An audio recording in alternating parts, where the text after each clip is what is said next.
Have you ever stopped to ask why others behave toward you the way they do? Why they cut you off mid-sentence as if what you say doesn't count? Why, in a group, you're the one who gets overlooked, remembered by everyone but you? Why they belittle your sensitivity, make light of your pain or choices, or worse, take what you give and vanish as if you were nothing but a tool? Maybe you're the person who's always on call, who answers yes, even when you're drained, who keeps quiet to dodge conflict, who forgives too fast even when there was no apology. And what comes back to you? Dismissal, coldness, silence. The worst part is the secret sinking feeling. You know somewhere inside you're not being respected, yet you can't find the exit from this loop. You keep excusing, keep being patient, keep being helpful, hoping one day someone will finally notice your value. That day rarely arrives. As Carl Jung warned, the most terrifying thing is to accept oneself completely. Maybe that's exactly why the cycle stays unbroken, because self-respect asks something frightening of you, a hard look inward and the admission that you play a part in this. As long as you keep ignoring yourself, others will keep doing the same. This video won't hand you clever lines or treat you like a helpless victim. It will point to the true source of the problem, and it's closer than you think. If you're exhausted from being disrespected by friends, family, lovers, or colleagues, it's time to understand why. It's time to reclaim control of your emotional world. Here, we'll explore Jungian depth psychology to expose why you tolerate what you shouldn't, and how to stop for good. Because while you keep betraying yourself, dignity won't come from outside. Are you ready to hear what you've never dared to say to yourself? The chaos around you is not random. It mirrors your inner landscape, a brutal, honest reflection most people are afraid to meet. Do you think people are rude to you simply because they're cruel or selfish? Sometimes that's true. But the truth you avoid is that they respond to the way you present yourself, or, more precisely, to the way you fail to present yourself. Remaining silent in the face of wrongdoing, accepting being diminished. You're broadcasting a message. This is how I see myself. This is how I allow others to treat me. Jung taught that outer reality mirrors the unconscious, the slights, the abuses, the dismissive silences. They were often symbolic echoes of how you relate to the parts of yourself you hide. If you haven't owned your value, you project a brittle, unsure image to the world, and others simply react to what they perceive. The point here is not blame. It is wake-up time. The disrespect you feel from others may be rooted in the quiet agreements you made with yourself over the years. Perhaps as a child, you learned that goodness meant silence, that acceptance required constant yielding, that love came with submission attached. Those scripts keep running in the background, shaping choices, relationships, and those swallowed words that never saw the light. You absorb the idea that worth is measured by other people's approval. That quiet belief colors everything. You position yourself as less, not out of malice, but by an ingrained habit, an unconscious loop. Until you bring that into conscious awareness, the cycle will continue. You can move city, change jobs, end relationships. The pattern follows because it lives inside you. Jung said, "What is not made conscious manifests as fate. Until you face how you view yourself, you'll keep attracting experiences that confirm your invisibility. You won't draw what you desire. You attract what you secretly believe you deserve, even when that belief sits hidden beneath your awareness. But escape exists, and it begins in the most uncomfortable place. You must stop looking for respect outside and start building it inside. That leads us to a crucial question few ask themselves. Why are you still trying to prove your worth to others? We'll unpack that next. You've spent years proving you're enough. The perfect child, the flawless partner, the always reliable friend, always bending, reshaping yourself to fit others' expectations. And what did that buy you? Fleeting praise, yes, Muddy, but not real respect. Those who live to please are easily seen as people to be used. This is the snare of seeking validation externally, the daughter, one of the cruel, invisible traps of the psyche. Jung described the persona, the social mask we wear to be accepted, as necessary but dangerous. Over-identifying with that mask makes you forget your true self. You drift from your essence and become a courteous ghost, pleasant to everyone but respected by none. The desire to be accepted is natural. The problem is when it becomes the navigator of your identity. When your worth depends on others' reactions, praise lifts you, criticism crushes you. Your self-esteem is held hostage by external eyes. You try to be indispensable because you believe respect must be earned by perfection. The reality is harsher. The harder you try to prove you're worthy, the more you betray the belief that you already are. People who respect themselves don't beg for attention or perform favors expecting love in return. They stand in who they are, and that's enough.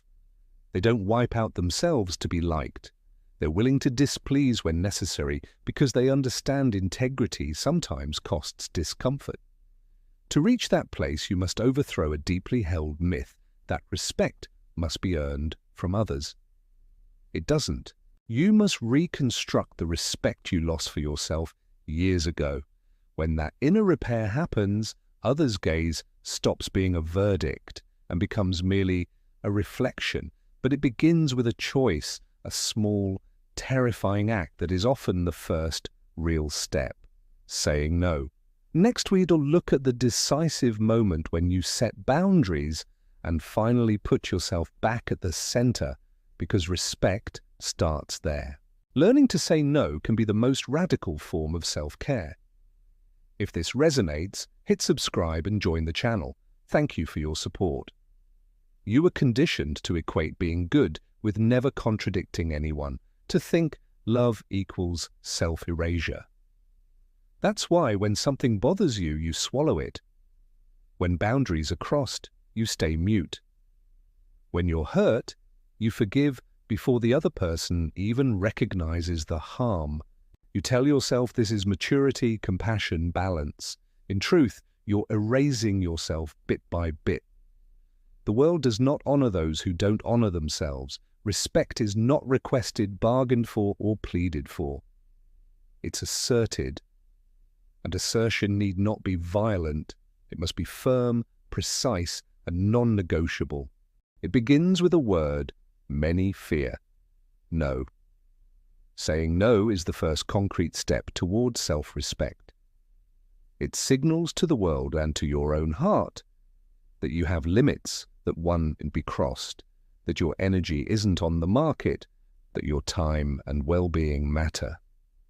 To reach that place, you must outgrow guilt, because guilt will rise. Saying no to someone who exploited you will trigger doubt, tugging you back to old patterns. Jung reminded us that individuation, becoming fully yourself, demands confrontation. One of those confrontations is with the version of yourself trained to survive by always saying yes. That version believes approval equals safety. But that safety costs you everything: your dignity, your value, your identity. Want respect? Begin by saying no where you used to instinctively agree. Refuse tasks that suffocate you. Step away from relationships that drain you. Decline obligations you accepted out of habit. And watch what happens. The first to complain will be the ones who exploited you because your boundary exposes their misuse. It hurts, but it's necessary. Each no you speak is a yes to yourself. That yes is the seed of reclaiming authority, finding your voice and living in a way that doesn't ask anyone's permission. Yet there's an even deeper barrier, parts of your psyche you avoid, the shadow, the qualities you've suppressed that still steer your life from the dark. Next, we'll explore how the shadow feeds submission and why, until you integrate what's hidden, you'll keep allowing what's unacceptable. Why do you tolerate things that wound you? Why remain in friendships that shrink you, relationships that exhaust you, workplaces where you hide who you are? Why allow interruptions, dismissals, overloads without protest? The answer isn't only upbringing or trauma, it's also in your shadow. Jung called the shadow the collection of what you've repressed, feelings, impulses, traits, desires judged wrong or shameful. The child scolded for saying no learned to comply. The one punished for anger learned to smile through pain. The child ignored when seeking attention learned to make themselves small. In time, you built a pleasant, obliging persona while burying strength, righteous anger, and self-protection. But what you bury doesn't vanish. It grows in the undercurrent of the soul. Your shadow stays alive and sabotages you when you need to stand up. It whispers, "Better not," when you try to assert yourself. It paralyzes you at the moment you're inclined to say enough. Think about it. How many times did you want to speak but clamped your mouth? How often did you swallow your pride for a peace that was never yours? How often did you let someone break your limits and then feel used, small, ashamed? You tolerate the intolerable because you don't remember what you lost inside, the parts you were scared to meet, your firmness, your anger, your instinct to protect. You still believe passivity wins love, that erasing yourself secures relationships. That belief is false, an old conditioning running like outdated code in your mind. As long as it governs you, your story repeats. New people, same sting of contempt. New job, same exploitation. New romance, same wound of invisibility. Need an example? Remember when you did a huge favor expecting gratitude and received entitlement or silence instead? And you said nothing, nursing a private rage. Or when someone publicly disrespected you, a boss, friend, partner, and you swallowed it, telling yourself it wasn't worth the fight. That silence isn't wisdom, it's submission disguised as maturity. It comes straight from the shadow. Jung said, "What you refuse to accept in yourself controls you." Repressed anger becomes passivity. Buried resolve turns to fear. Your silenced voice becomes anxiety. You become captive to your own denial. If you keep fleeing these parts, you'll remain at others' mercy, waiting for someone to treat you the way you refuse to treat yourself. There is a way out, an act of courage called integration. Rescue the qualities you were taught to hide, not to become hard or unkind, but to become whole. That is what we'll address next. How to reclaim your inner power where you least want to look. If this is tapping into something you've avoided, it may be time to go deeper. I wrote a focused, practical ebook called Beyond the Shadow that walks through Jung's ideas and gives step-by-step practices to face your shadow, recover inner strength, and end the cycle of submission. The link is in the pinned comment. Remember, respect isn't demanded from others. It's cultivated inside, daily, through concrete actions. If you want to stop being disposable, you must begin acting like someone who matters. And that takes practice. Practically, 5 tools you can start using today to rebuild respect for yourself and from others. 1. Treat discomfort as a signal. Every time something unsettles you, pause. Stop rationalizing. Ask, if I truly respected myself, what would I do now? Maybe you'd leave the conversation. Set a limit, not reply, or say no. Follow that intuitive answer. Discomfort is your body's alarm that you're betraying yourself. 2. Stop over-explaining. You don't owe paragraphs to justify a boundary. Excess justification broadcasts guilt and uncertainty. Respect comes with clarity. Learn to say, "I can't," "that won't work for me," or "I'm not comfortable with that," and let it be final. 3. Schedule yourself in. Look at your week. Where do you appear? If you're absent, that's a sign of self-disrespect. Block time for practices that nourish your mind, body, and spirit. Treat that time as non-negotiable. Even 1 hour a day shifts everything. 4. Replace instant reaction with a pause. When confronted with disrespect, you might explode or freeze. Neither helps. Breathe, collect yourself, then speak with calm firmness. "I don't accept that. That's not okay." No apology for being upset, just a clear boundary. 5. Choose company that elevates you. Scan your circle. Does it sustain you or drain you? Do people seek you only when they need something, or do they value you? Start stepping back from those who consume you. Those who truly want you close will notice. Those who don't never really saw you. These steps aren't complicated. The difficulty is emotional habit, pleasing for acceptance, yielding for love, silence for peace.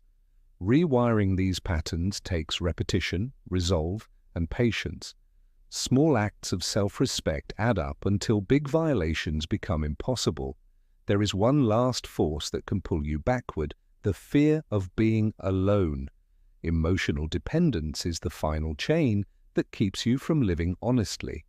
We'd address this next. Only those who stop needing others' approval to know their worth are truly respected.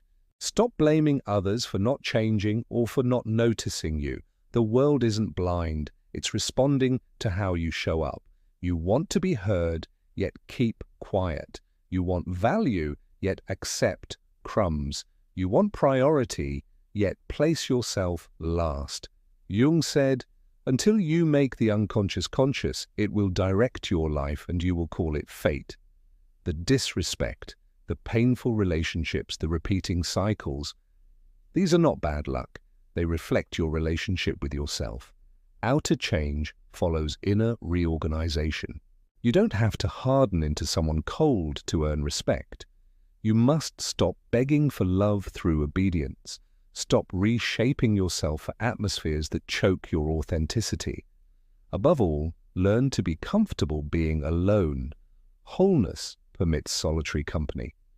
When you can bear yourself, you can truly choose who stays. Everything else is dependence pretending to be affection. From now on, when someone crosses a boundary, you have 2 choices. Stay silent and reinforce the pattern, or stand up and rewrite your story. You don't need aggression.